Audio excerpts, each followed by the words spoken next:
I kept learning about this pattern.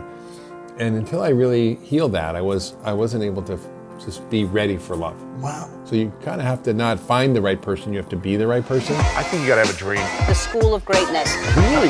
Yeah. Please welcome Lewis Howes. How important is it to, relationships then sound like a massive part of longevity? Yeah, absolutely. And you're the person you And choose to community. be with Yeah. intimately. Yeah. Sounds like it could play a big part in you living longer or also dying quickly if that Yeah. person's not there, if you don't have the tools to recalibrate once that person is gone, Yeah. or if something happens to them, right? Yeah, but what happens is we're also part of a society where when your nuclear family, meaning your primary partner goes, you're not embedded in a network of people, right? So in Sardinia and in Korea, yes, people died and spouses died. So Carmine's wife died, but he was living with his family and his kids and his brother and he had a whole Ecosystem, a community of people, Yeah. a tribe where it's like, okay, one person's gone and it's really sad and you're grieving, but you've got grandkids, you've got kids, you've got parents, Right, you've got exactly. uncles and aunts involving you in the community still, right? Creating a process of integration in life, Exactly. meaning, purpose, community. Exactly.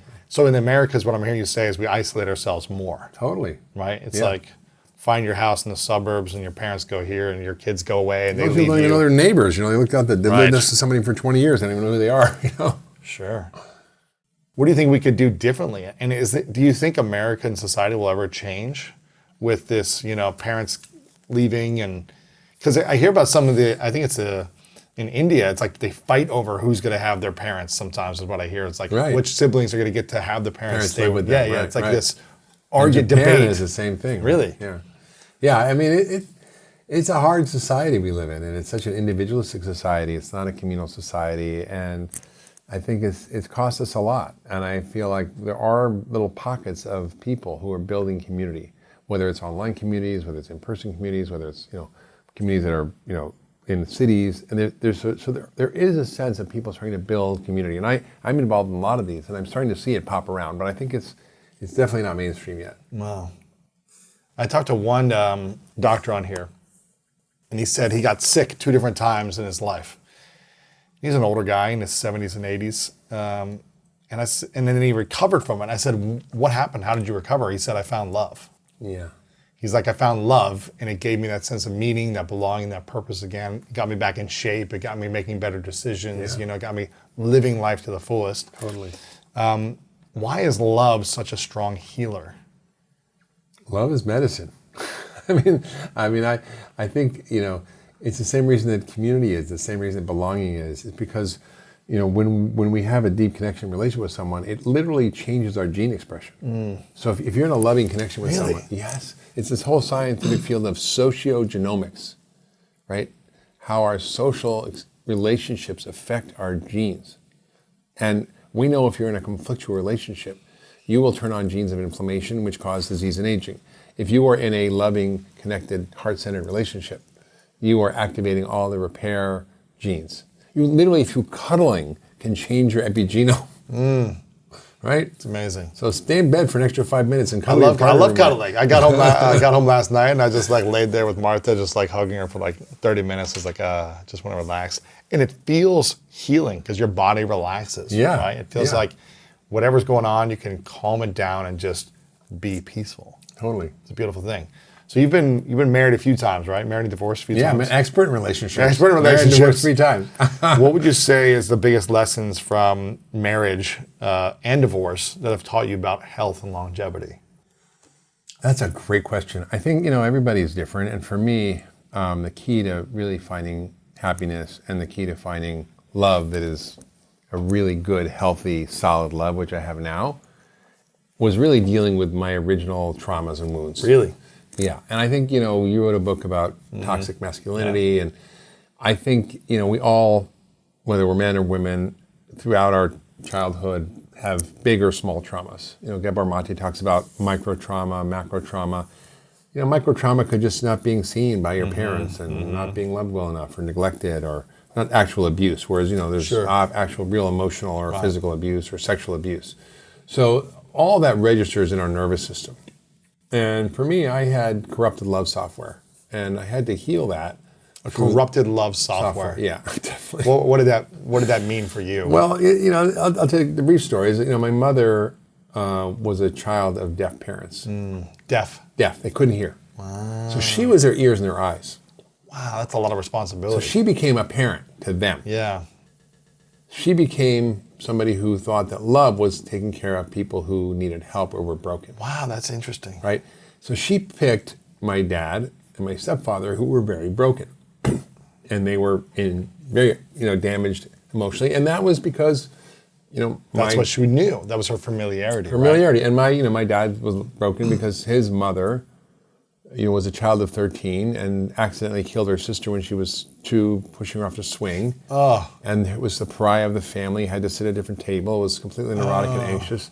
And that epigenome goes in through, it's translated through generations. And so, it all makes sense. And so then my mom was super depressed and unhappy, and she used me to be her therapist. Oh, man. As a little kid, which is So bad you news. repeated the pattern like she And did. I thought, love is taking care of someone who's needy and broken. Right. So Who needs me? So I would had the savior complex, and I would try to fill this hole that I had, this emptiness that I had, because I thought that if I did that, I could kind of fill this emptiness that I have. Interesting. Of picking these people in a way that filled me up because I was serving them or taking care of them, and it wasn't always exactly like that, but I kept learning about this pattern, and until I really healed that, I wasn't able to just be ready for love. Wow. So you kind of have to not find the right person, you have to be the right person. That's so true. Yeah. What allowed you to heal it? What allowed you to recognize it and then start the healing journey? Yeah, well, which is a journey. No, I've been doing it. I intellectually understood it, but It's a physical. Yeah, but I feeling, really went through a process of using psychedelics to heal a lot of the trauma, which is now emerging as a really valid way to start to pattern your neurology, that literally changes the structure and function of your neurons in your brain, these compounds. And I began to sort of do some inquiry. I decided to take like a break from relationships and really do a deep dive, looking at my own mind, my own thoughts, my own beliefs, every day writing them down, kind of rewriting the story from my higher self. Wow. And then I kind of unpacked my whole life with a friend of mine who's a coach, really amazing woman, Lauren Zander. And I was able to kind of see my whole childhood very differently, and talk about incest that happened to me and things that I just had buried for 50 years. Wow. And then I saw this movie, Coda, which was a Best Picture Academy Award-winning film last year about children of deaf adults. CODA means children of deaf adults. And it was my mother's story.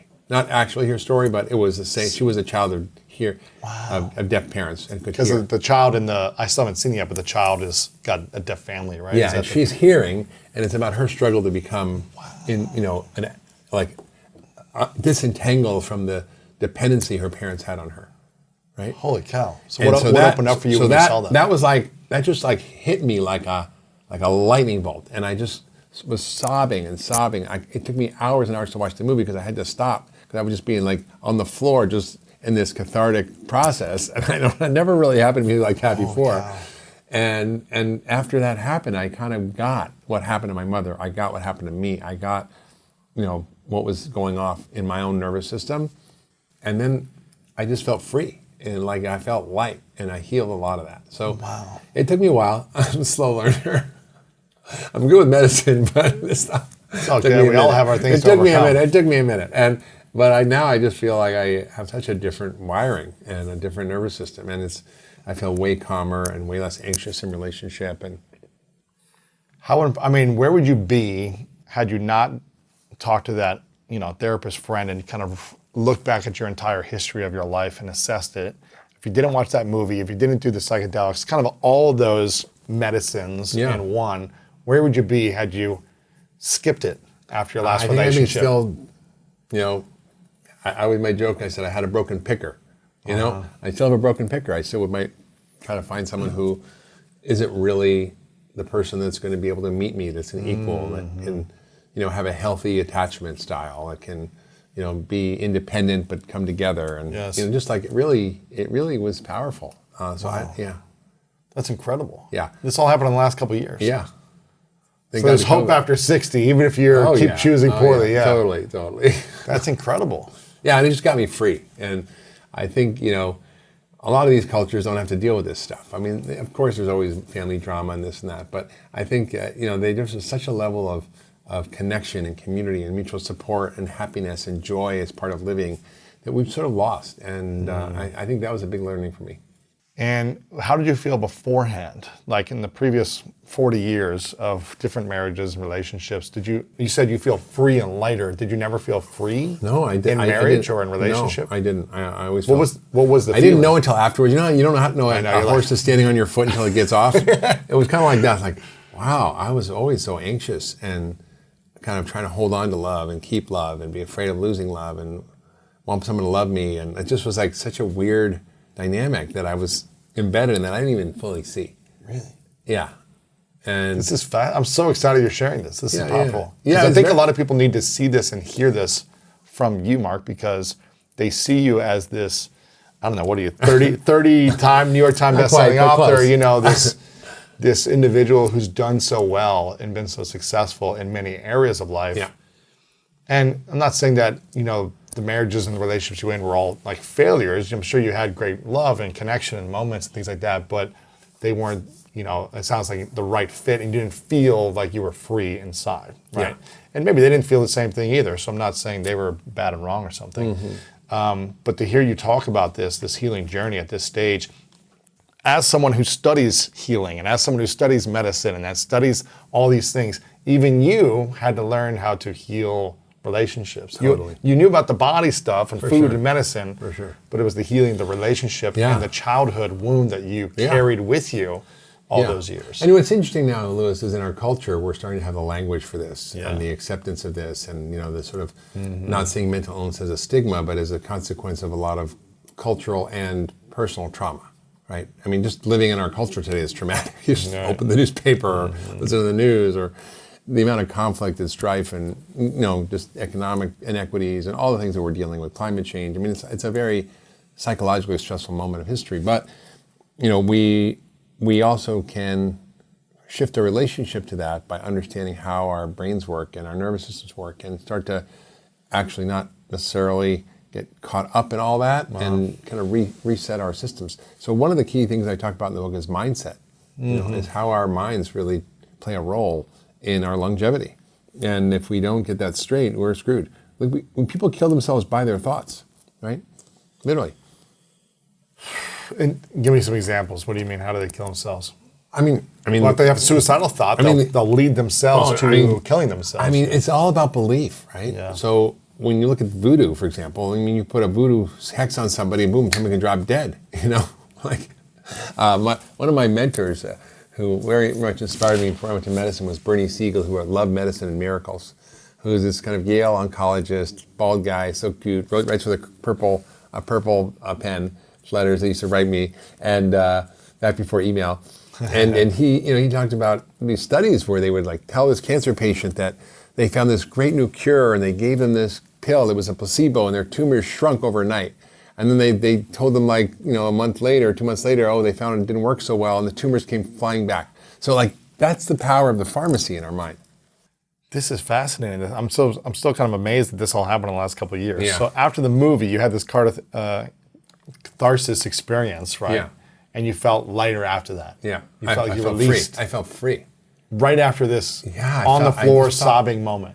Yeah, it's hard to explain it, but I just felt like I was flying.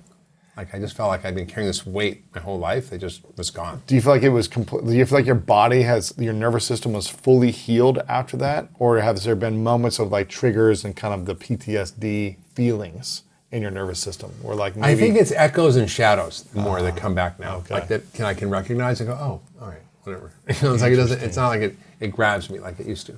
Wow. Yeah. This is fascinating. This all happened in the last couple of years. Yeah, it's pretty cool. And and then I began to think about just aging and longevity in general, and how do we build a life that creates healing in our body, whether it's healing our trauma. And I have a whole section in the book about healing trauma because that's a key part. It's huge. And some of the things that are now available, like ketamine and stellate ganglion blocks, and increasingly probably by 2024, MDMA will be available legally for psychedelic-assisted therapy, and maybe psilocybin, I think, was legalized in Colorado now, and in Oregon. So it's all coming. And I think there's so many different modalities for people to choose from that we never had before. Sure. How important is expressing your emotions, crying, laughing, in living longer and healthier? Well, I do a lot of laughing, and I do some crying. And I think in my current relationship, I'm the crier. Like if we're watching a movie or like whatever, where we're listening to a speech at a wedding, I'm the one You're crying. crying, right? It's so funny because yesterday I was on a flight and I watched Coco, the movie Coco. I'm literally there's an older guy next to me.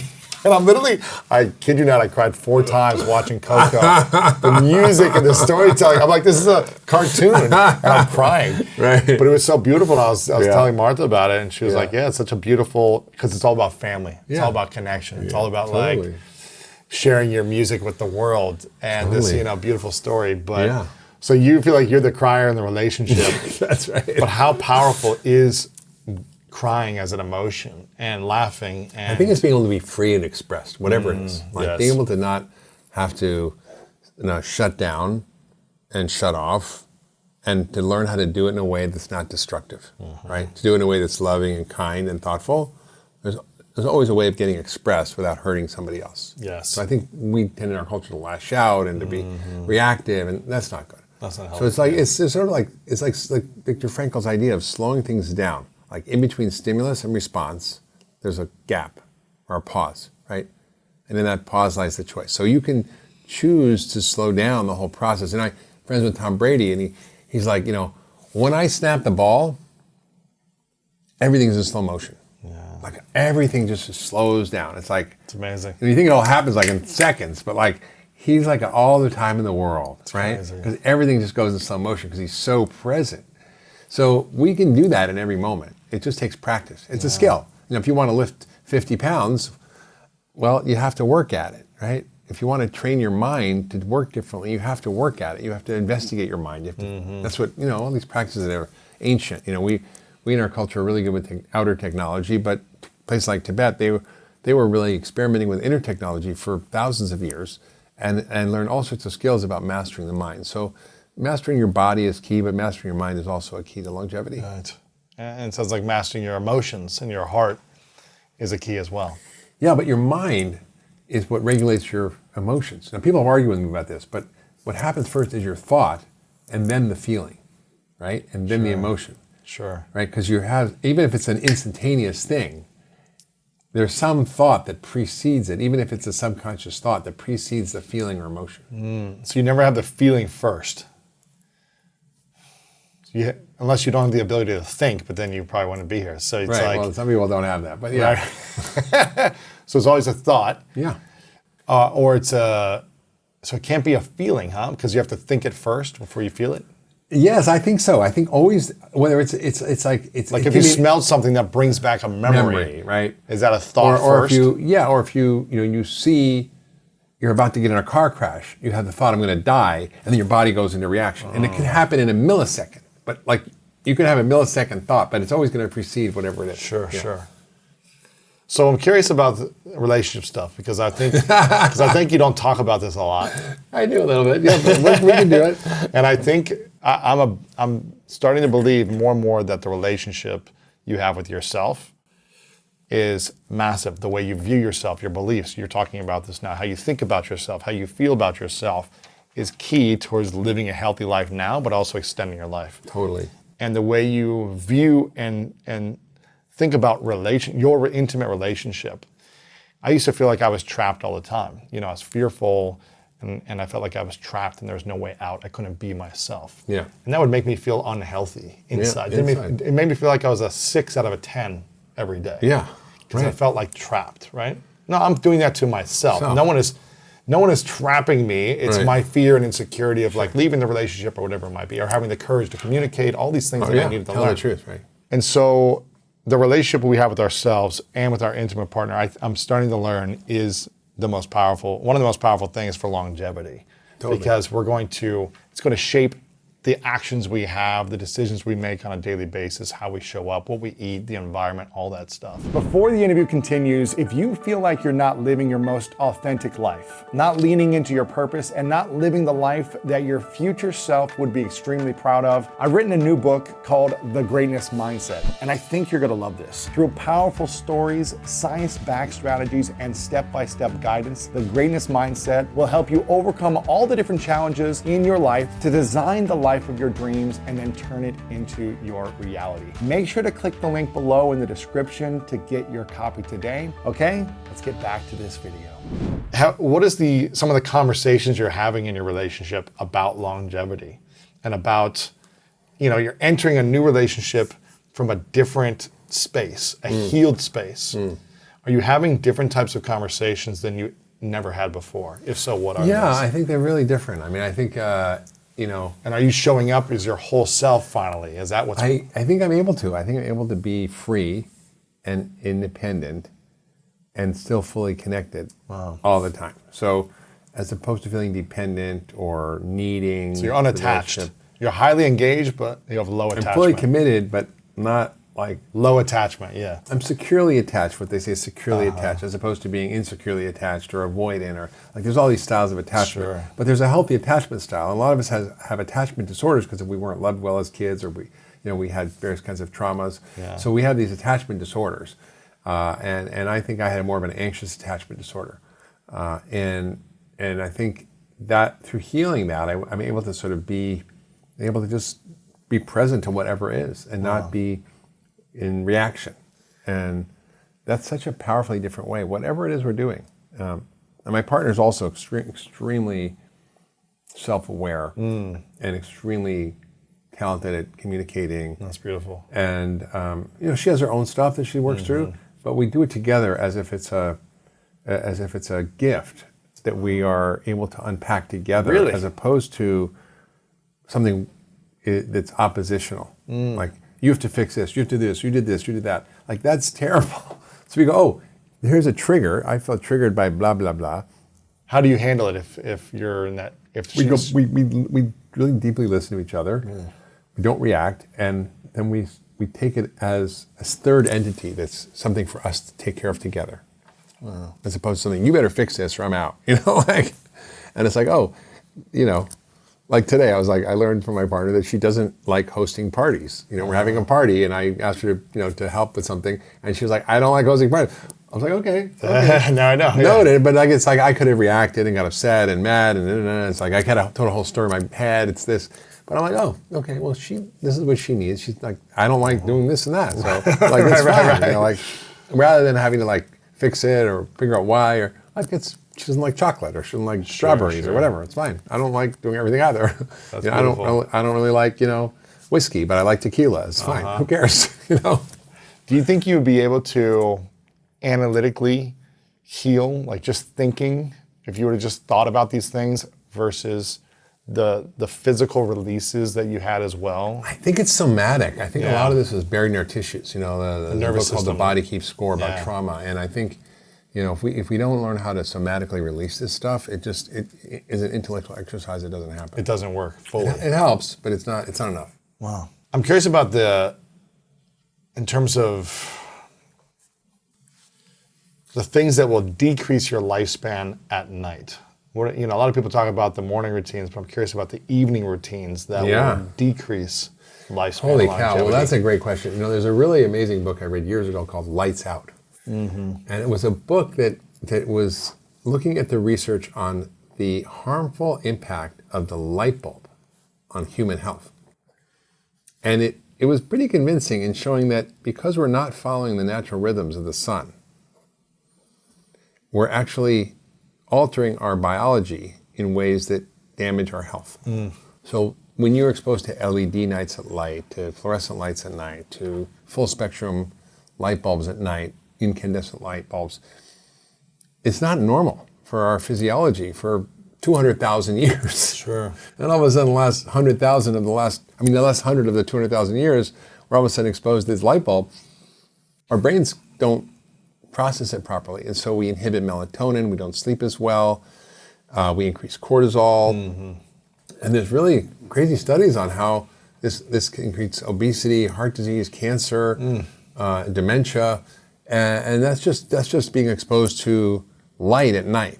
So now there's this advent of an understanding of how we might block blue light, which is what you need in the morning, right? You want to be exposed to bright light from the sun first thing in the morning, 20 minutes with no sunglasses, that's great.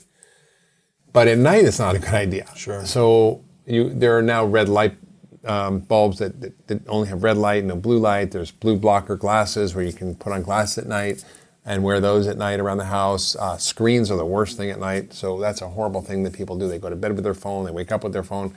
It's like they spend more time with their phone with their partner.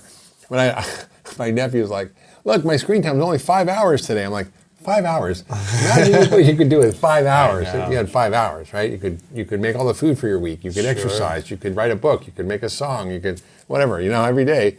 And I think we also are not actually winding down. So we go, and then hit the bed and expect to sleep. But we can't do that. So having a routine, and I talk a lot about the power of sleep and longevity and the power of sleep in the brain, but we're probably sleeping a couple hours less than we did throughout most of human history. And some people even less than that. And that has a huge impact on our cognitive function. Especially at night, we have a brain cleaning system called the glymphatic system, which is like the lymph system for the brain. So it's like the cleanup crew comes at night and cleans up your brain from all the garbage that accumulates from metabolic waste and stuff for the day. Well, if you don't sleep, that's not working. And you get that. If you go to bed and you wake up and you don't sleep enough, you feel foggy and tired. If you get a good 8, 9, 10 hours sleep, you wake up and you're like, boom, everything's crystal clear and your brain's working. And I mean, it's not rocket science. So it's not just because you haven't slept, there's some biology of what's happening. So you're producing nasty proteins and inflammation and all kinds of stuff. Right. And also, I think we are exposed to way too much sound and light and stimulus at night. Temperature regulation is not good. So there's a lot of really cool devices like the 8 sleep bed and another one, I forget the name of it, but cooler, whatever it is. And basically you can put it in your bed and lower the temperature. We do better sleeping at about 65 to 68, 75, 70, 67 degrees. And if we do that, our bodies work better, we sleep better. I know for me, if it's hot, I don't sleep well. I can't sleep well, Yeah. We put it at 67, 68. Yeah. The AC. Yeah.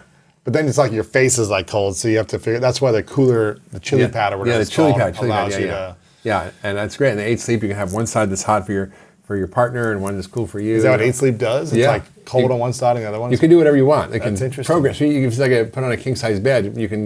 It's divided in half, so you can control your half. That's pretty nice. And also you can control it through the night. You want it cooler in the morning, cooler at night, hotter in the middle of the night, whatever. Yeah. That's cool. The best sleep I ever have is when I go camping and I'm winter camping. Really? I sleep I just feel like I slept like Pass Rip Van out Winkle. because you probably go to bed at 8 o'clock at night. Yeah, but you sleep 10 hours. But it's like you watch the stars. You have a fire. You tell some stories. Well, this is what pass out. Exactly. That's what we always did historically. We don't just work, watch TV, go to bed, or be on our phone, or write emails to the last minute and text, and then go to sleep. It's just our bodies are not designed for that. So in the book, I talked a lot about evening routines and what you can do, and the temperature, the sound, the light. Hot baths at night, Epsom salt, meditation, whatever works for you. Warm bath at night works well too. Oh yeah, hot bath, Epsom salt, brings you right down. Right down, boom. What about, in the book you also talk about the 7 core biological systems and how we can use them to stop and reverse biological aging. Yeah. What are some of those? Yeah, so functional medicine is a very important paradigm shift in healthcare, which looks at the body as an ecosystem, not as a bunch of different separate parts. So as I was talking about earlier, the hallmarks of aging are what scientists are now saying underlies all disease. That's a huge advance. Because instead of 155,000 diseases, there's 10 things that go wrong. And if we fix those 10 things, we get rid of all the rest, right? But then the question comes, what's the cause of those hallmarks of aging? So functional medicine is the medicine of why. Not what disease you have and what drug to give, or even what hallmark is there. But why is there a problem with this particular hallmark? Why are there epigenetic changes? Why are your mitochondria not working? Why are your nutrients not being sensed properly? Why are you making zombie cells? Why do you have inflammation? Why do you have damaged proteins? Why do you have stem cells getting pooped out? That's the important question, right? So in functional medicine, we think that there are really simple answers to these questions. You're either dying of two much of something that's bugging your system that you need to get rid of, or too little of something you need for health. What are the ingredients for health that we need to get and help us thrive? Like I said, I took the class on what causes disease, but not what causes health, right? So functional medicine is about the science of creating health.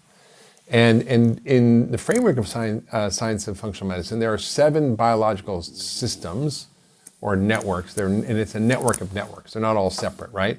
And these 7 systems, again, underlie all disease, and the imbalances in these systems cause disease.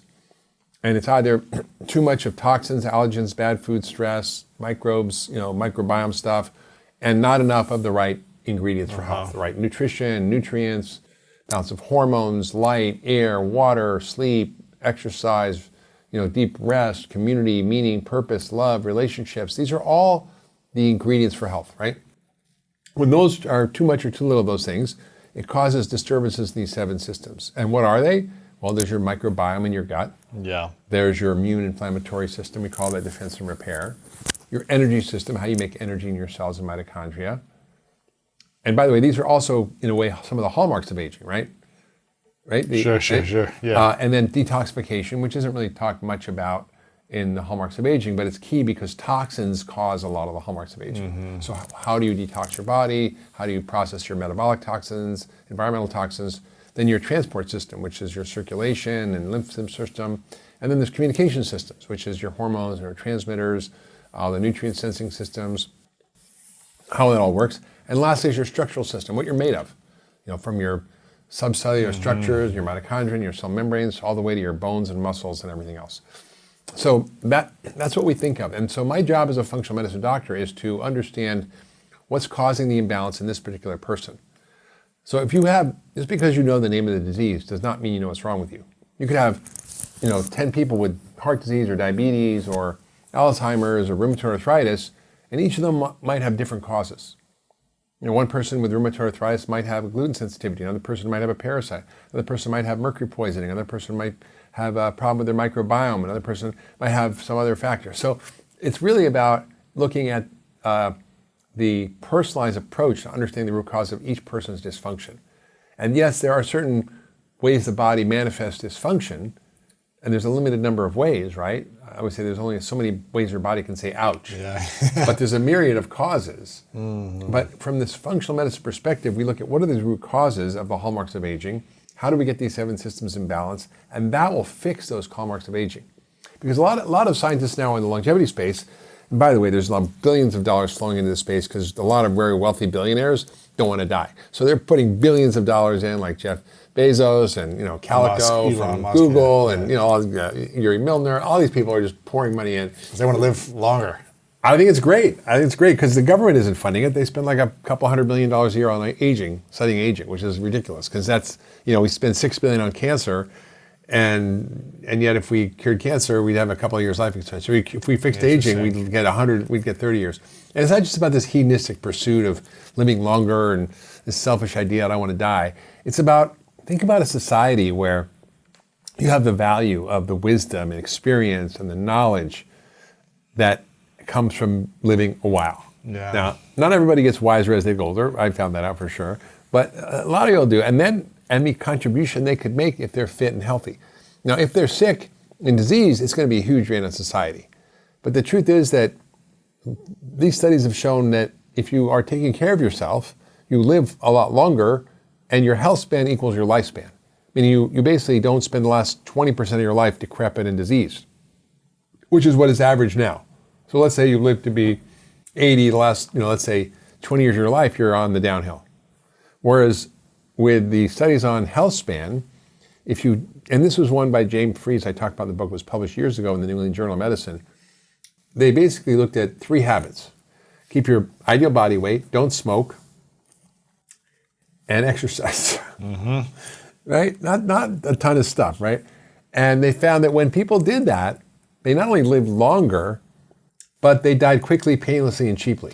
Really? And didn't cost a lot to the healthcare system. Wow. Whereas people who didn't do those things died earlier, but died long, painful, expensive deaths. So 3 things.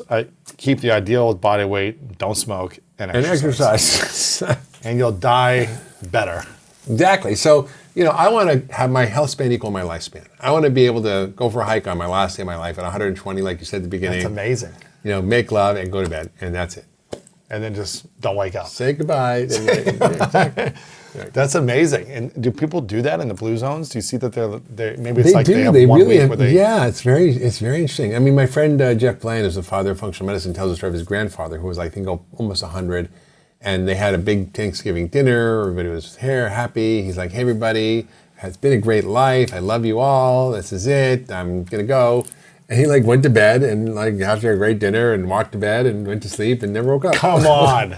He was happy and everything was good? Great, yeah. I think he didn't He's wake like, up. I'm done. No way. Yeah. And I've heard this story many times. Come on. Yeah, I've heard this story many times. Really? Yeah. That's incredible. He was healthy though? He was fine or healthy enough? I mean, he seemed healthy. He was able to get up from the table and do his things and hang out with his family. And he was like, thank you for the last great dinner. And see you pretty later. much. That's incredible. So your health span can equal your lifespan. That's what the point of this book is. If you keep working on your biological age through all the strategies and the tools and very practical application of the science in the book Young Forever, you can increase your health span. You can reverse your biological age. And we know how to do this. Mm-hmm. It's not hard. Yeah. What do you think is something that you're going to learn in this next decade? You've learned so much in the last decade with all the new research and science and studies that have come along in the last decade. Now going in from 60s into, for a decade from now to your 70s, what do you think is going to happen for you? Personally? Yeah. Or in science and medicine? Both. I mean, I think, it's the most exciting time right now in medicine and science, because even as we're all getting sicker and dying younger and life expectancy is going down in America, the acceleration and pace of scientific advances and the convergence of a number of different phenomena, from systems biology to artificial intelligence to the genomic revolution to functional medicine, systems biology to big data computing, is just blowing up how we're going to be understanding the body. So imagine a future where you'll be able to get a panel of lab tests, put your body through a whole body MRI, sequence your entire genome, your microbiome, have a biosensor implanted that will track everything in real time over thousands of biomarkers and give you feedback in real time about exactly what you should do, how much you sleep, what you should tweak, what you should eat, what you shouldn't eat. It would be so mind-blowing to completely keep track of everything all the time. Your computer has billions of sensors, right? And if your tires are low, oh God, my tire's low on the left back tire. How great is that? We don't have that, right? You go to your doctor, you get a checkup, he does your exam and checks a panel of blood tests. It hasn't changed in 100 years. Right. It's go on. We are in a very different era of medicine, and it's happening at such a pace. So the clinical practice of medicine today is not that, but it's coming very fast. So I'm excited about that. I think I'm going to learn a lot more about how the body works through the use of these big data analytics and artificial intelligence and machine learning applied to literally gigabytes and gigabytes of your own personal health data, which we're soon to be able to access. It'll be in the cloud. Sure. And you'll be able to sort of learn so much from it and compare it to others. And so I think that's really exciting. On a personal level, I'm sort of excited about continuing to experiment with my own biological age and my own well-being and my own health and my own spiritual growth, and to feel like I'm just beginning. I honestly feel like I'm 20 again. Wow. I feel like, when you're 20, you go, God, what am I going to be when I grow up? What am I going to do? Really? Kind of, yeah, because I kind of checked the boxes. I had my family, I had my kids, have meaning and purpose, have a great relationship. I'm career is good. I'm I don't have any more mountains to climb in the way of proving anything. And yet I have the health and the vitality and the resources to actually reimagine the rest of my life, the next 60 years, right? It's incredible. What does the next 60 years look like? What do I want to do? Where do I want to go? What do I want to be? So, I'm getting better at surfing. I'm going to go heli skiing this year. I'm going to go, we're going to go climbing the mountains in South America and Patagonia. I'm going to, I just do whatever I want to do. It's amazing. But the truth is, now I'm 63, and when I think back when I was a kid, man, 63 was freaking old. 63, heck yeah. They weren't doing too good. The pot bellies and the gray hair and the puffy face. Cane I'm like, no way.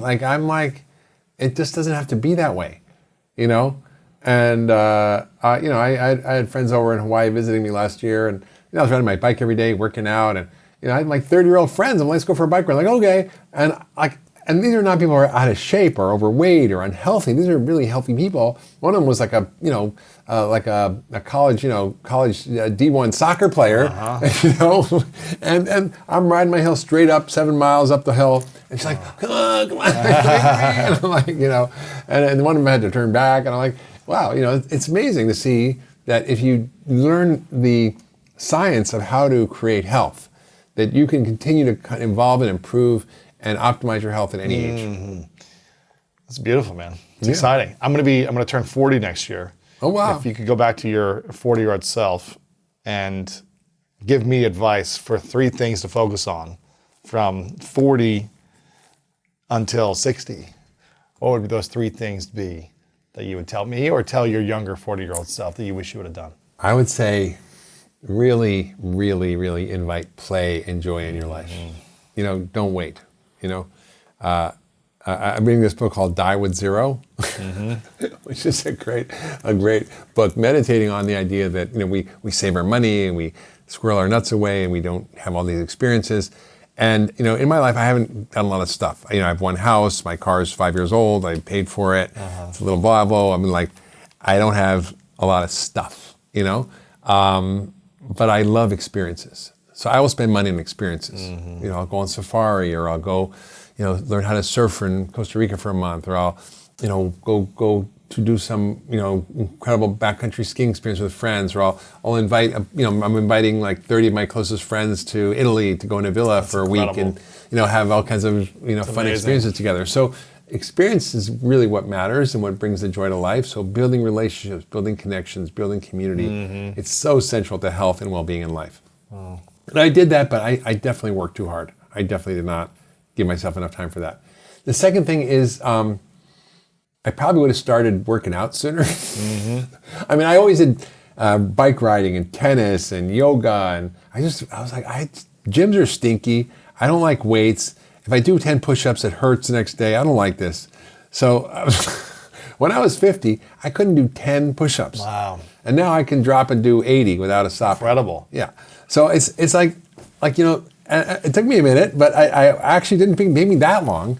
And I use the Tom Brady TB12 Sports training bands, which is a lot easier on the body. And it's amazing. So I feel I would have probably doubled down on that a little earlier. I think I also would have probably done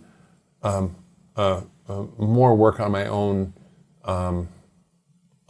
trauma that I couldn't really identify then. I think so. And we didn't have the language for it. It wasn't in the zeitgeist like it is now. There weren't people talking about it. The world of psychedelics wasn't really, a thing.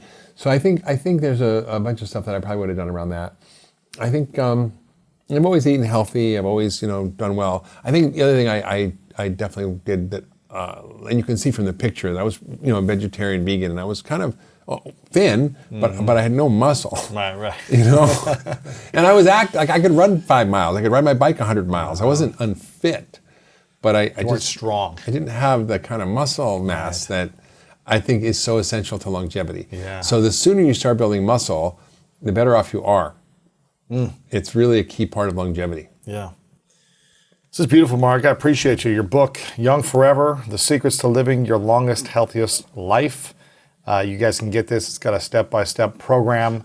And by the way, the book's not all about relationships and trauma, just so you know. It's not about that, but I think it's an important component. It definitely includes that. And I love how, I've got a book coming out as well after yours called The Greatness Mindset, and the first section of it is about healing. Yeah. I think it's really, for me, learning the lessons of healing and how it's set me free as well.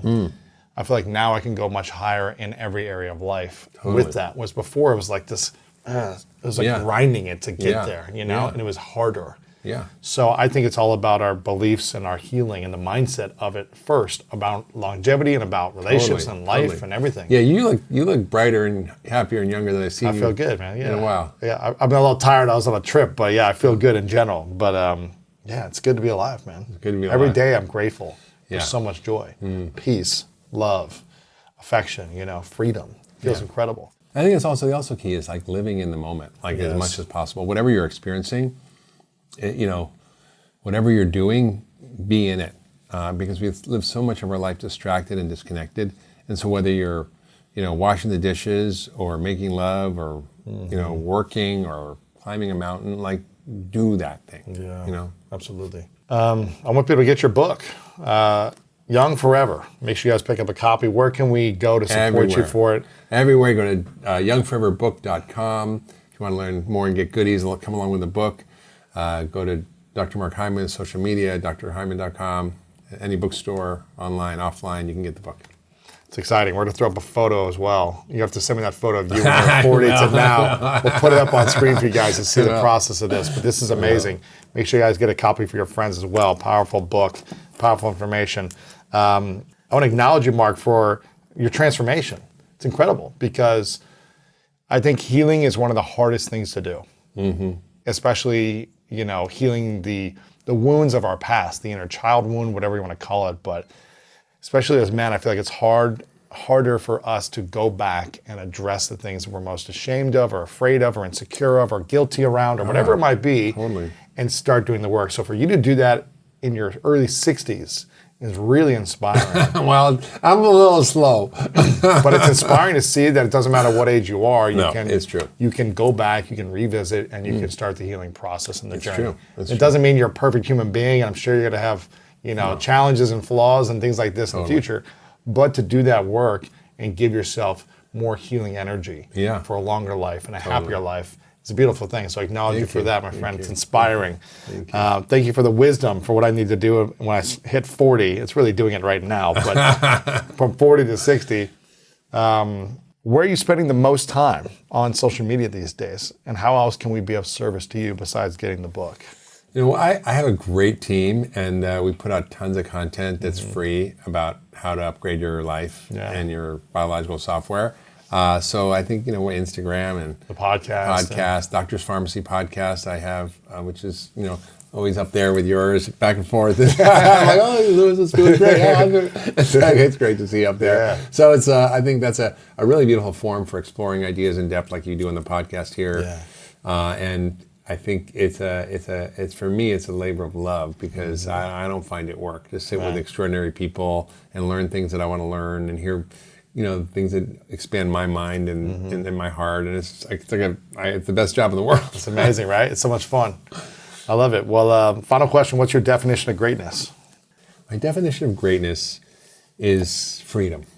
If you can be free physically, spiritually, emotionally, in your community, if you can have a free mind, it's like that Bob Marley song, I can't remember the exact line of it, I'm bad with lyrics, but it's like, only ourselves can free our minds, And it's like we have to free our minds to free and unlock all this stuff. Absolutely. Because what I'm telling you is not hard. I mean, there's some things that are really easily inexpensive and great to do. There's something that's a little more, advanced. But these things are not difficult, and it's step by step, and you can follow it. Yeah. But if your mind's locked up, you're not going to be able to do it. Sure. Right? You're going to want that donut. Exactly, man. It's my challenge. Actually, I have one more question for you since I've asked you this before, but I feel like you're in a new space in your life with the healing process you've been in. So it's the 3 truths question. Imagine it's your last day on earth, you live 120. Maybe 150. I'm not sure. I'm not sure. You live Maybe exactly however you want to live, you live that long. Yeah. You have the Thanksgiving dinner with all your friends, and then you go to sleep, and that's your last day. Yeah. But for whatever reason, you got to take all the work you've done with you, or it goes somewhere else. So all your books, your podcast, everything you've created for whatever reason, it's gone. But you get to leave 3 lessons behind to that table of people and to the world. What would those 3 truths be for you?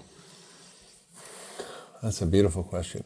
I think the first one is,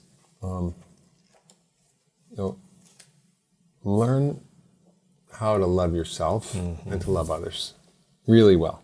I think it seems like it should be an obvious and easy thing to do, but it's not. Most of us have lack of self-worth and self-love. Most of us struggle to fully be present and love others. So I think that's really the core of life. I think the second thing is don't wait to do what you want to do in life. Just go for it. Like, whatever brings you joy, find those things and follow them, because that will not only make you live longer, but actually make your life way better. And the third is kind of work on understanding the owner's manual for your body, because it's the chassis that you carry around with you to be able to do all the rest of it. Yeah. So you can't love, you can't serve, you can't do all the things you want to do unless you understand how to care for this human frame that we were all gifted, that has the capacity to have ecstatic, extraordinary experiences, but only if we take care of it. If we're in a fog from eating crap and sitting around watching TV and mind-numbingly scrolling on social media or binge watching Netflix, like, we're not going to be living the full human experience. Right. So learn how to elevate your biological software, which is really why I wrote the book, Young Forever, to help people get a roadmap and a very practical step-by-step guide to activating all of their ancient healing systems, their longevity switches, and being able to have the opportunity to be a contribution to the world. Mark, appreciate you, my man. Thank you so much. All right. Powerful. If you enjoyed that interview, then I know you'll love what we have coming up right now. Tell me again the stat on diabetes, how many people have it or are pre-diabetic, and what, I'm uneducated on this, so how many different types of diabetes are there, and how is it caused? Okay. So type 1 diabetes is an autoimmune disease. Pancreas fails. It used to be called juvenile diabetes, and you need insulin. You need insulin. If you have type 1 diabetes, you need insulin. You need insulin, yeah. Because your pancreas dies. Because your pancreas makes insulin and helps your blood sugar get balanced. That's the blood. It's sort of the gatekeeper that lets the glucose into your cells. Okay. So it's really important. So how does that die? How do people die from that? I mean, how does the pancreas die? Oh, well, it's an how does it get to autoimmune that disease. point? It's an autoimmune, like you get multiple sclerosis or Gotcha. rheumatoid arthritis. It's basically your body attacks your pancreas. Is that from eating a lot of bad foods? Well, there's been links to dairy, and actually as a driver of type 1 diabetes. Gluten, 29% of people who have type 1 diabetes have celiac that are undiagnosed. So celiac is a big cause of autoimmune diseases, including type 1 diabetes. So that's a very small number of people, very few. 1 out of 2 Americans have what we call type 2 diabetes. We used to call it adult onset, except now kids as young as 3 are getting type 2 diabetes from drinking soda from the crib. I mean, my gosh. I was working when I was a resident in an urgent care center, and this woman comes in for back pain. She got her baby in a carriage, and I see her feeding this baby this brown liquid in a bottle, who's 7 months old. And I'm like, what is soda? that? I'm like, what is that? She said, that's Coca-Cola. No. I said, why are you feeding your baby Coke? She said, well, he likes it. Oh my gosh. Oh my God, Lewis, my wife showed me this video on social media the other day. It was of a baby, it looked like it was maybe 8 or 9 months old baby, having ice cream for the first time. Oh. Having sugar for the first time. And you watch the baby eat the ice cream. I light up. The eyes, and then the baby grabs the thing and stuffs it in his face. I was like, oh my God, it was just so crazy. And it's highly addictive. So so now we're seeing 1 in 2 Americans suffer from either pre-diabetes or type 2 diabetes. And that is when you eat too much sugar and starch. And every time you do that, it raises your insulin. Your body becomes resistant to the insulin, and so it doesn't work as well, so you need more insulin. And insulin does what? Insulin makes you hungry, it makes you store belly fat, it locks the fat in the fat cells, and it slows your metabolism. It's like a quadruple threat for your body to gain weight. So it's why we're seeing, and that goes back to what we're growing, right? So why are we eating all this food? It's because that's the food we produce, right? And so that's the other part of the problem. So we have the chronic disease, we have the economic impact, and then we're like, well, why do we have this food? So as a functional medicine doctor, I'm always asking why, right? Well, why are my patients sick? Because it makes money, right? Well, no, yeah, but I'm going even further. Why I got interested in this? Because why would a doctor care about agriculture and soil and all this crap? Because as I was thinking about my patients' diseases, most of them were caused by food and can be cured by food.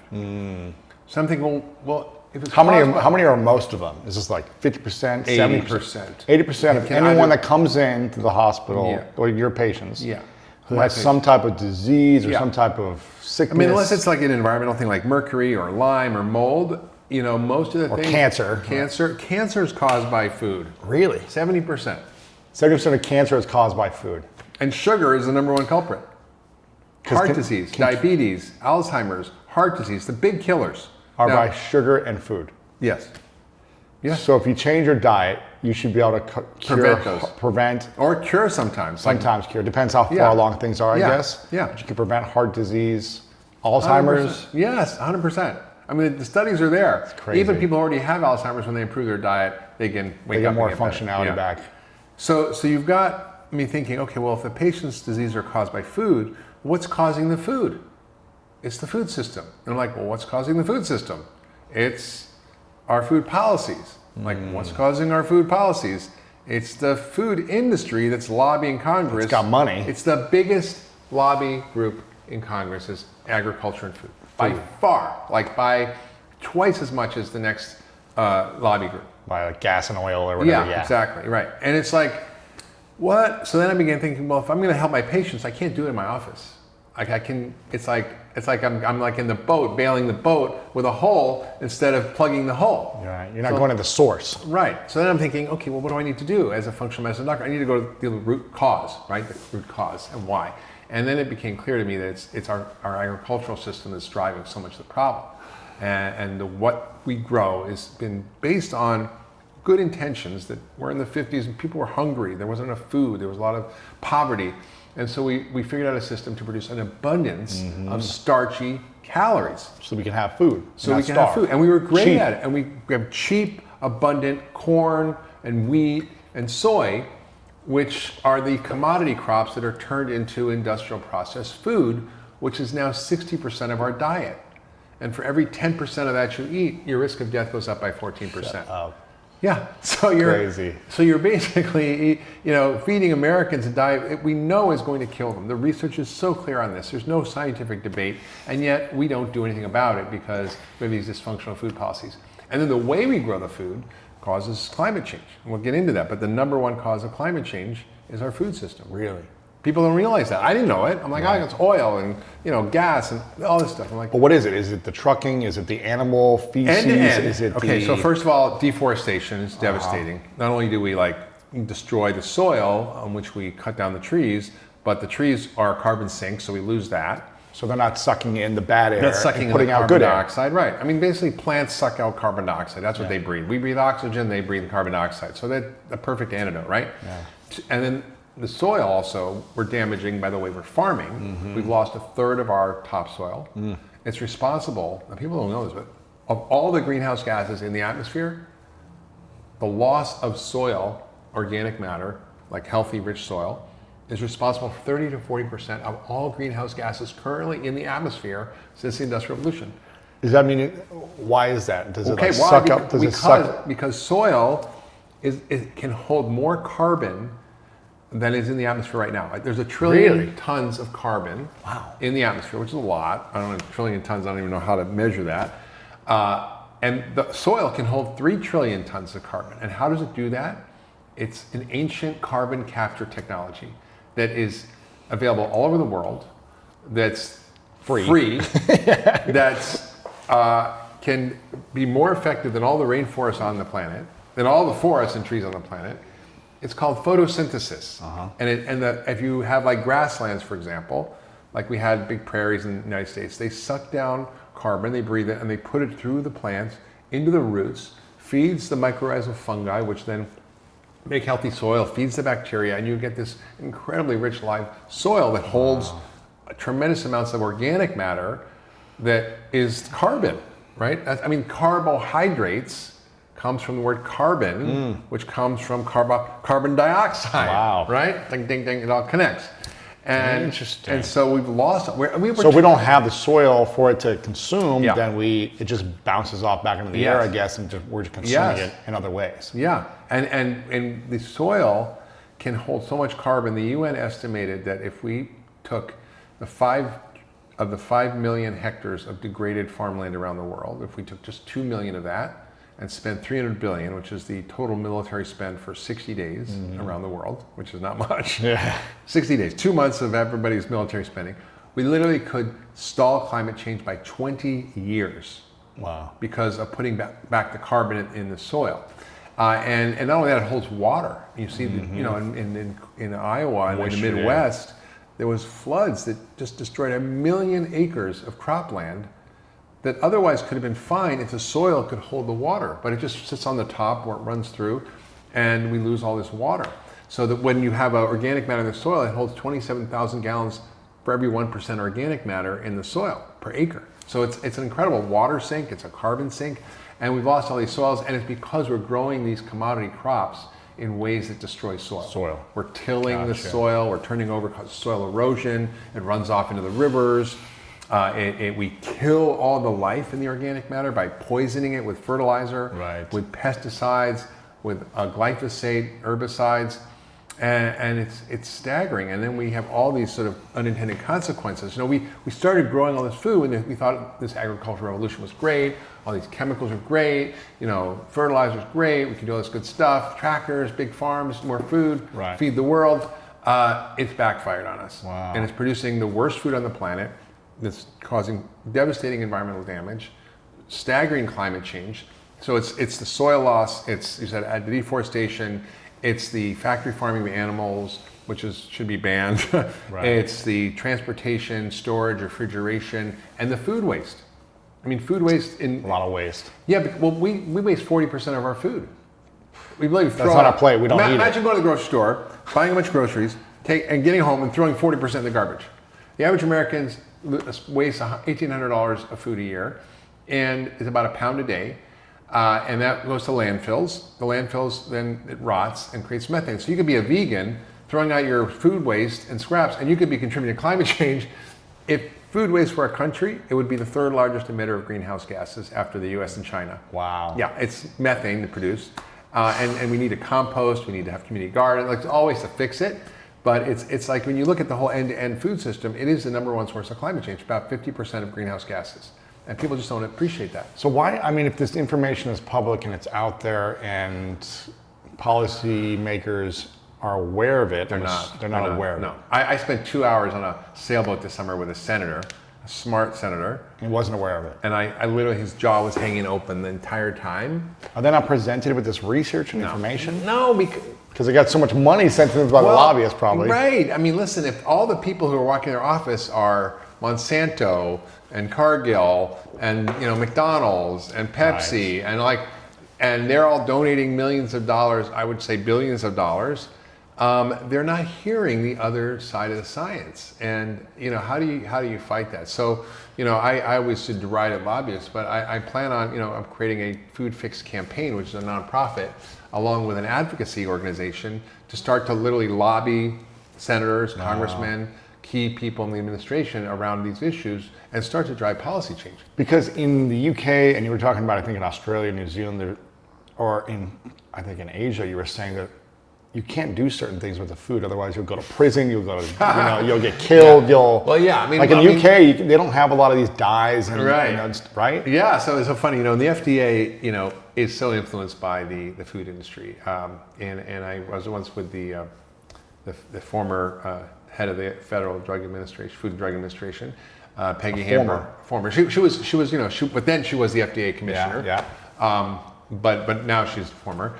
And I was at the World Economic Forum. I said, Peggy, how come we have so much trouble with getting advances in food labeling or dealing with toxic chemicals in our food or antibiotics in animal feed or she's like, well, when we try to make too aggressive change, Congress threatens to shut down our funding because of the food lobby. They threaten to shut it down? Yeah.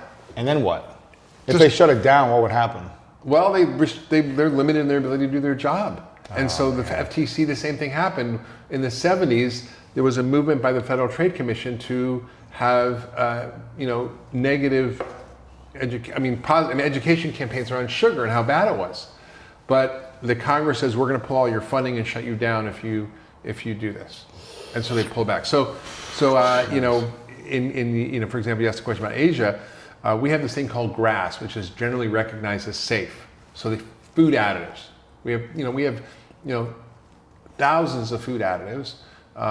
Only about 5% have actually been tested for safety. In the U.S. Some of them are grandfathered in, right? Like so Crisco, for example, trans fat was grandfathered in as a safe food to eat. But it took 50 years for researchers to finally prove to the FDA that it wasn't safe because it was the basis of all processed food, right? Crisco shortening, it shortens your life. That's what Oh my gosh. And so they literally had to be sued by a scientist in order to actually turn it into a non-safe substance. And then, of course, they gave the food industry years and years to get it out of the food. So Right. But in this country, there's so many things that are used in our food supply that are banned in Europe, like BHT, butylated hydroxytoluene, food additives, various dyes, and something called azodicarbonamide, which is a softener that makes like bread more like fluffy and soft. Yeah. And it was used in Subway sandwich. Our friend Vani Hari outed them and said, "This is your yoga mat material in your Subway sandwich." And they got to take them out, Pretended right? to eat her, and she got it out. But the FDA still says it's fine to eat. Right. And in Singapore, if you use it and you're a food producer, you get a $450,000 fine and 15 years in jail for putting it in the food. That same ingredient The same ingredient. that anyone can use in the U.S. right In now. the US, yes. And most of the things that are safe, quote, safe here are banned in Europe. So it's like, yeah, they're not doing their job. And then antibiotics, we have 30 million pounds of antibiotics that are used in animal feed. We have about 37 million total. So about 7 million for humans to treat disease and 30 million for animals. Why? For growth. It's a growth factor. Right. It makes them fat. And it makes humans fat too. And it is used for prevention from overcrowding. And the FDA says, well, this isn't a good idea. I mean, nobody thinks it's a good idea. But they go, well, would you pretty please not do it? It was a voluntary guideline that the FDA produced, not mandatory. Please don't do it, yeah. You have to have a vet certify that the animal's sick before you give them antibiotics. Oh, man. And now they continue to do it and just laugh. They had voluntary, the FTC put in voluntary guidelines around junk food marketing. Would you pretty please not advertise the bad stuff and advertise more good stuff? It was just voluntary, and the food industry went ballistic and had it overturned, so even the voluntary guidelines are nullified. Like, no, wow. And it's Sugar, it's like, I'm the first one to raise my hand when I say, like, I love sugar, and it's my Everybody biggest does. vice, right? Everybody I love does. cookies and candies and cakes and brownies and anything you can think of, I love it, right? we programmed. I don't know why I don't have diabetes. So much sugar I've had my whole life. But You can't be having that much because you look pretty good. well, I train hard too, right? I go through waves. But as a kid, I would drink like 9, 10 Dr. Peppers a day, I remember. What? Like some days in the summer, you're just You sitting could have around. been president. Isn't that what a president? Exactly. But I would I would run around and work out and play sports, but then I Yeah. would just drink Yeah. because I thought that's But what you was were on TV. you were 16, 18. You're like, And I was like 9, 10, right? So I was like, but it was, you'd see it on commercials like your NBA superstar drinking Dr. Pepper or Sprite or whatever on the basketball court.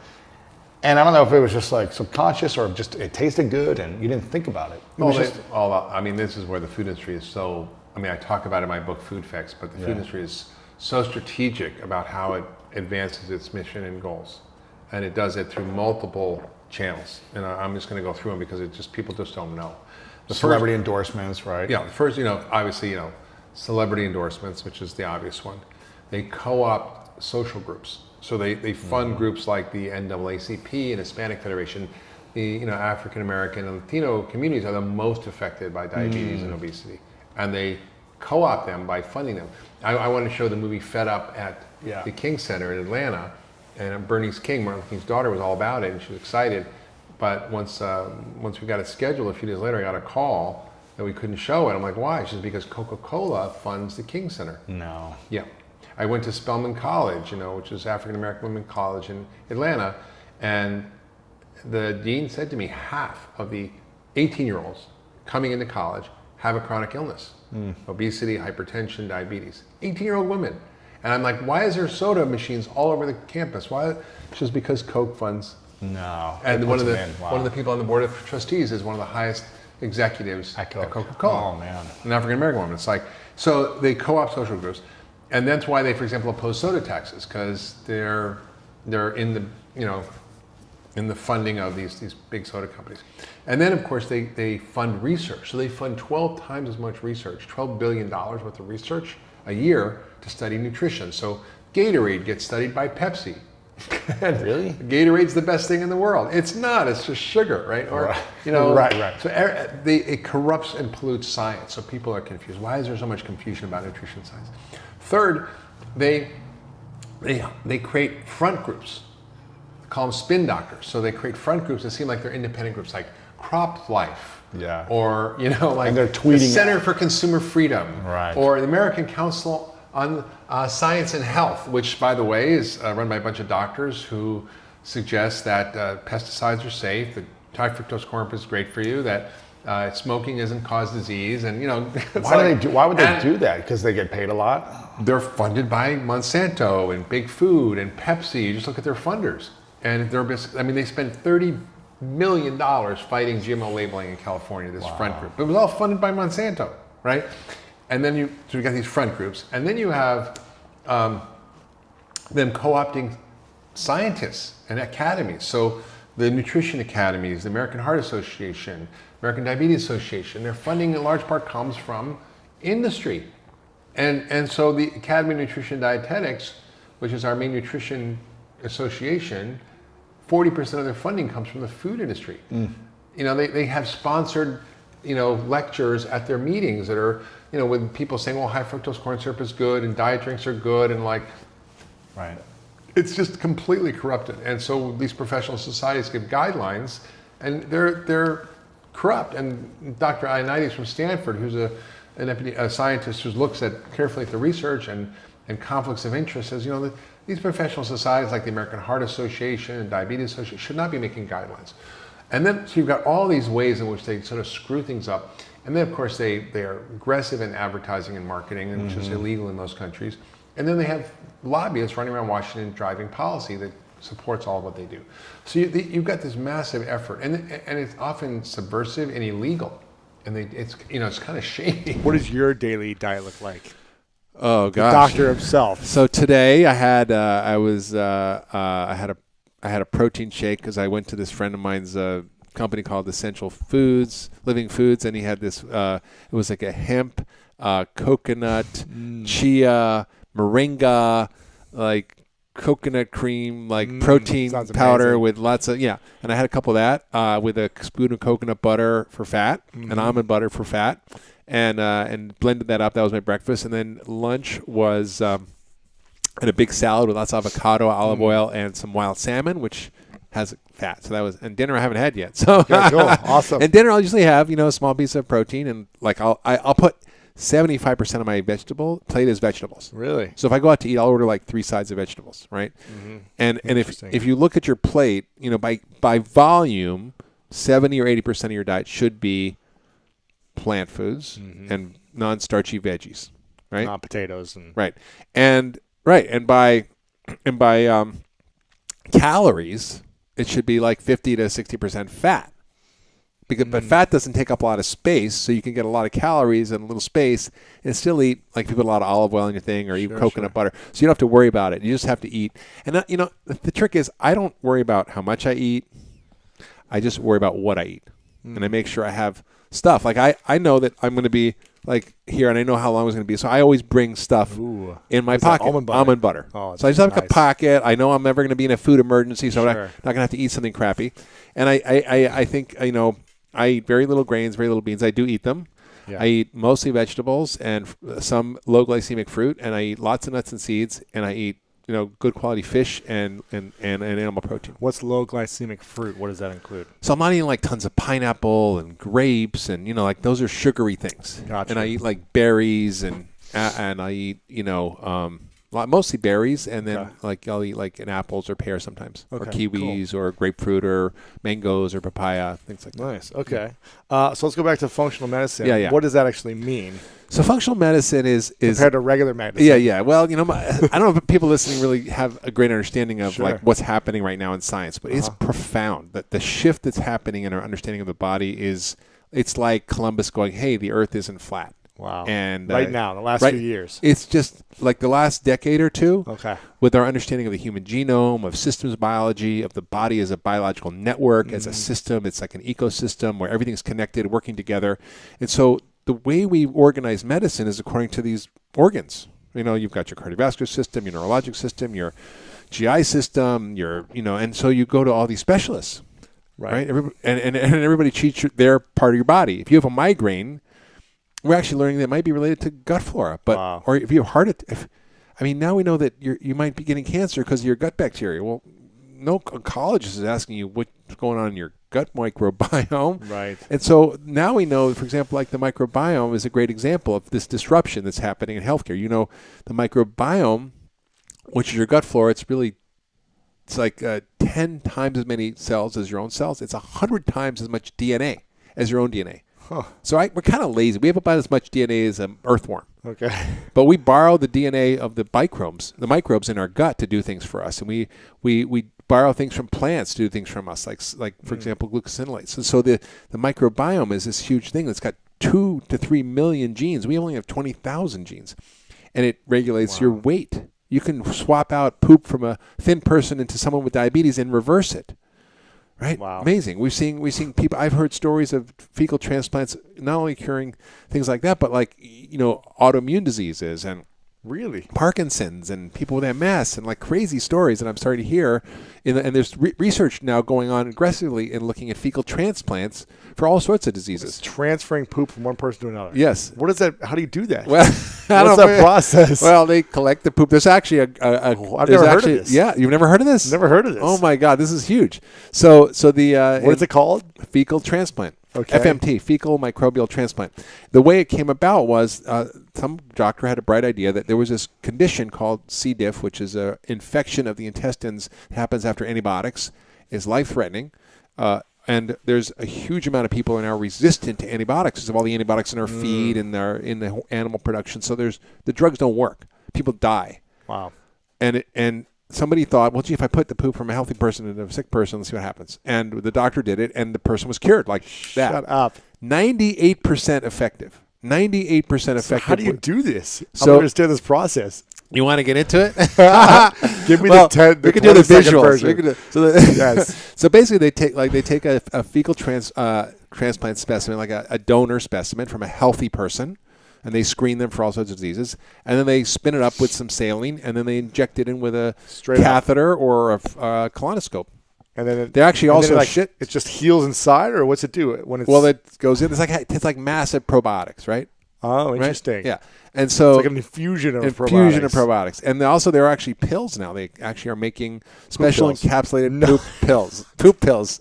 And it's not, I mean, this is published in the New England Journal of Medicine. I'm not talking about like stuff that's Oh my wacky. I'm talking gosh. about serious medicine that people are doing. But it's not just for that. Now they're looking at it for all sorts of things. So People are cured right after one yeah, infusion. yeah, it's amazing. So functional medicine is really nuts. understanding the body as a system and network, and understanding that the focus should not be on treating disease, but on creating health. So it's the science of creating health. It's the ultimate biohacking tool. And it's interpreting all the data and the stories from your body that it tells through testing we do. For example, you don't have to do testing, but you can look into the body and look at your immune function and allergies and your gut flora and toxins and nutritional status. It's like doing a soil sample. So I'm like a soil farmer, organic soil farmer, rather than an industrial agriculturist. I don't put all these chemicals on my plants to make them better, like herbicides and pesticides. I create a healthy soil, Yeah. and then disease doesn't occur, right? Disease can't land in a healthy soil. Right. So that's exactly what functional medicine is. We help people get in balance. We take away the things that cause imbalance. We put in the things that help create balance. So, for example, I had a woman come. She had a whole list of problems. That's why I call myself a holistic doctor, because I take care of people with a whole list of problems. So she had like psoriatic arthritis, was on a drug that cost $30,000 Oh my gosh. called Stelara, and still was miserable. She also was overweight, had prediabetes, migraines, sinus problems, irritable bowel, reflux, depression, insomnia. She had like this whole list of things. Of course, she saw all these specialists: the sinus doctor, the migraine doctor, Right. the autoimmune doctor, the skin doctor, the depression doctor, the gut doctor. Everybody's treating her with their best practices. Drug. Their best drug, probably. But I mean, she's being seen at a top medical center. Yeah. Right? They're not doing bad medicine. They're doing standard of care. In fact, they're doing excellent standard of care. Right. But the standard of care is not the way we're going to fix these problems. it's outdated, or it's not. It's not. It's totally outdated. So rather than thinking about how all these were separate, I thought, how are these all connected? Interesting. Right? How are these all connected? And so there were connections. It was all inflammatory. And I said, well, why don't we put you on an anti-inflammatory, low glycemic diet, the Pegan diet, basically. Right. Took away anti-allergens, and I cleaned out her gut, because her gut was causing huge symptoms of bloating, and she had yeast reactions. She had like vaginal yeast and anal yeast and itching and itchy ears and yeast everywhere. That's from the- yeast on her mouth and thrush. And so I gave her an antifungal. I gave her stuff to clear out the bad bugs in her gut. I put in good bugs. I put in enzymes. I put in things to heal the gut lining. I gave her fish oil, vitamin D, just some basic stuff, probiotics. Yeah, but it's really eliminating the things bad that she was foods, eating eliminating the bad bugs in her gut, and putting in good new foods. bugs, and putting in nutrients to help her body heal.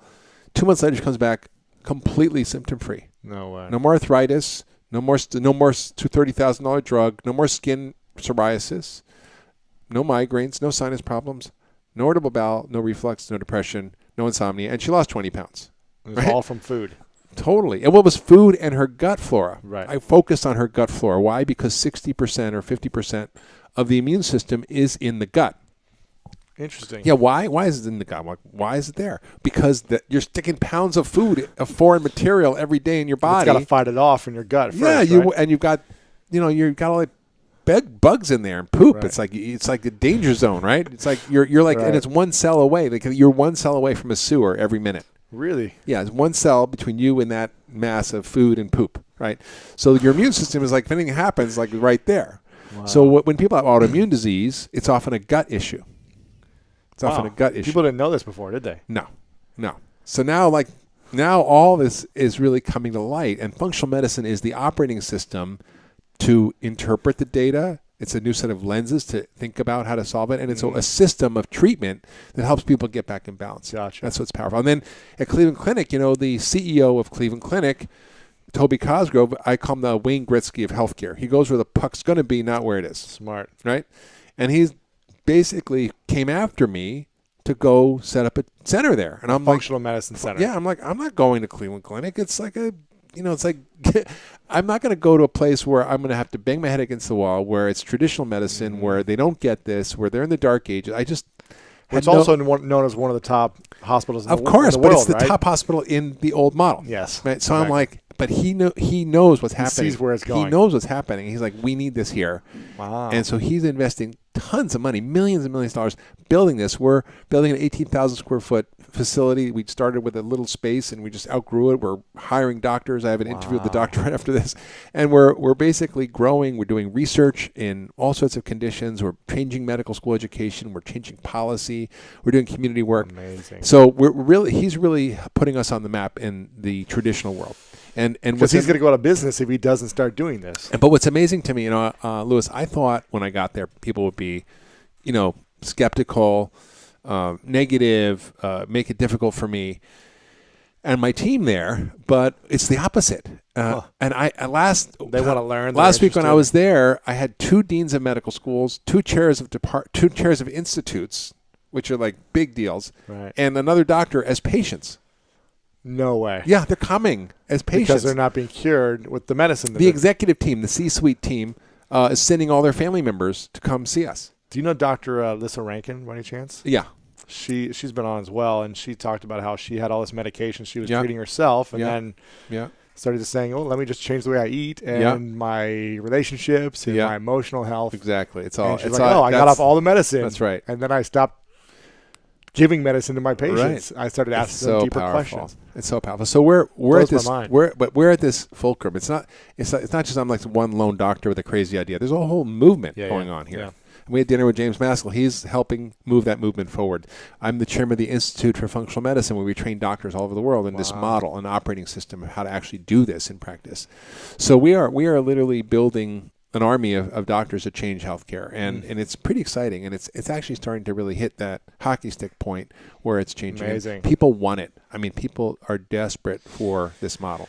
So if someone is listening and they're on some type of medication, or they're just feeling like constantly sick, something's constantly happening to them, what do you think is, because there's so much information online that is scary. It's scary, right? Well, here's what I would say. Stuff, just like looking up anything and Googling it and seeing all the nasty photos and just like, what is an approach that someone should take if they have some challenge that's constantly happening in their health? Should they first analyze the food they're intaking and do like an analysis? Do you have like a process? Absolutely. It's a great question, Louis. So, what I am is a doctor. And what I do is see patients in my office. That's my main job. Yes, I've written a dozen books. Yes, I do a lot of stuff, but that's my main job. Yeah. And so I've learned over 30 years of doing this how to create sustainable, practical programs to help people get from sick to well very quickly. And what I've done, because not everybody can come see me, and there aren't that many of us out there yet, You have so many hours in a day. and there's not that many functional medicine, so I've written books and programs to help people operationalize this in their own life. So Eat Fat, Get Thin, and look, I'm, I could say, do my program, but I don't really care what program you do, as long as it's based on the basic principles. And there are a lot of my colleagues who are writing great books about this. It's all the same information because it's all the same science. And if you're telling the truth, there's only one story here, the truth, right? And so this Eat Fat Get Thin is a great program that I put together to make people have no friction. It's easy. It's very straightforward. It's 21 days, 21 days, practical, goof proof, and it tells you what to eat. And when you get to the end of that, you'll see how you feel, because most people in 21 days will change their habits, but they'll also allow their body to reset. It's like putting your body back to its original factory settings, right? And then if something's left over, then maybe I need to go deeper. Like if you still don't feel great, maybe you have Lyme disease. Maybe you have heavy metal poisoning. Maybe your thyroid's not working. Maybe you have a parasite. Maybe, you could be eating the perfect diet but still feel bad. So Do the 21 days first. Yeah, but 80% of the time, you're going to cure yourself. 80%. 80% of the time, this works for people, and then the 20% who have to get extra help, they need to come see somebody. And the body's pretty incredible in how it can heal itself very quickly once you change habits, right? Unbelievable. We did the survey of 1,000 people who did this. I mean, they lost weight, yes, and they lost inches, yes, and that's all impressive. And their blood sugar dropped 20 points, and their blood pressure 10 points. But the thing that really matters to me is I have everybody fill out what I call the FLC quiz. You know what that is? That's when you feel like crap. Okay. So it's a quiz. Do you have your bloating? Do you have asthma? Do you have headaches? Can you sleep? Like joint pain, muscle pain? What's your mood? Are you depressed? So you fill this whole score in 0 to 4 for every symptom, and you get a score. They do one before and after. And the before and after score, there was a 69% reduction in all symptoms from all diseases. Whoa. Because you don't have to treat everything individually. If you put in the right information, like I said at the beginning of the show, the body knows what to do. Wow. Right? So the information in food is so powerful that if you figure out what to eat, you don't have to worry about how much. You don't have to count fat, grams, carbs, calories, nothing. I don't do that. I don't have time for that. Right. And I don't want to be on an app all day figuring it out. I just want to know how to get my body to naturally do what it's supposed to do. Sure. Right? If you're off by 100 calories a day, you're going to gain like 50 pounds in 30 years. Right? You can't do it by willpower. You have to use science. And the science of using fat and low glycemic food, like low sugar food, is really powerful. It's magical. Right. I mean, I noticed my own body. I'm like 56, and I noticed you're young, man. You're like fit, healthy, energetic. No, well, I can tell you, I was always been focused on health, but I was the doctor who was trained to eat low fat and to tell my patients to eat low fat, and I did that. And I also ate a lot of things that I thought were healthy, like pasta was a health food. Oh my gosh. Pasta was a health I used food. to eat so much pasta. Yeah, health food, right? Low fat, health food all the time. Yeah, exactly. And so I basically changed that, and I started eating a lot less starch, a lot less sugar, a lot more fat, and I noticed my body, like without any exercise, I'm like so lean, so fit. Yeah. I'm like, wow, I got a 6-pack and I didn't even work out. It's like, and it's just stunning what happens when you do. And my brain is clear, I have more energy, my mood's better. I mean, I saw you're drinking a bulletproof coffee. You know that it works. Yeah, it's amazing. I mean, I started testing some different things at the beginning of this year in January. And the first week I did no sugar. The second week, no sugar, no gluten. Yeah. Third week, no sugar, no gluten, no dairy. Fourth week, no sugar, no gluten, no dairy, no meat. That was last week. And I was just to see what happened with my body. Pulling a Band-Aid off slowly. Yeah, I should have just done it all. It's better to do it the other way. The way I do with my patients, you do a detox. Basically, you get off everything at once. You feel bad for a couple of days, and then you see how you feel. I feel amazing, yeah. Because one of the rules of... I should have talked to you before this. I don't know what I was thinking. And then you can add things back one at a time and see what bothers you. Interesting. So, because the rule in functional medicine is if you're standing on attack, it takes a lot of aspirin to make it feel better, right? So if something's bothering you, you have to get rid of the cause. But if you're standing on 2 tacks, taking one out doesn't make you 50% better. Interesting. So if you're allergic to dairy and gluten, but you just take out gluten, you're not going to feel better. Right. Right. So I did it the whole wrong way. Oh, well. It was an experiment. But the thing what I was going to mention was I started doing bulletproof in the morning. Yeah. And fasting until 1:30. Yeah. And not eating after 9:30 or whatever it is at night. And I realized that I wasn't hungry No. in the mornings when I would do the coffee. And I would only have like half a cup only. Yeah. And I would be fine until 1:30, well, 2 o'clock. MCT oil puts you in ketosis, which is medium chain triglycerides. It's a super fuel. Comes from coconut, which is in the coffee. It's what I recommend as part of my Eat Fat Get Thin program. Speeds up your metabolism. Even So you're burning fat. Yeah, it actually makes your metabolism work faster and burn more calories. Wow. And it also affects your brain. I believe humans are made to eat meat, right? So I think that's a foundation for humans. I think our ancestors were hunter-gatherers, and it doesn't really matter what you eat. I think meat, lamb, pork, fish, poultry,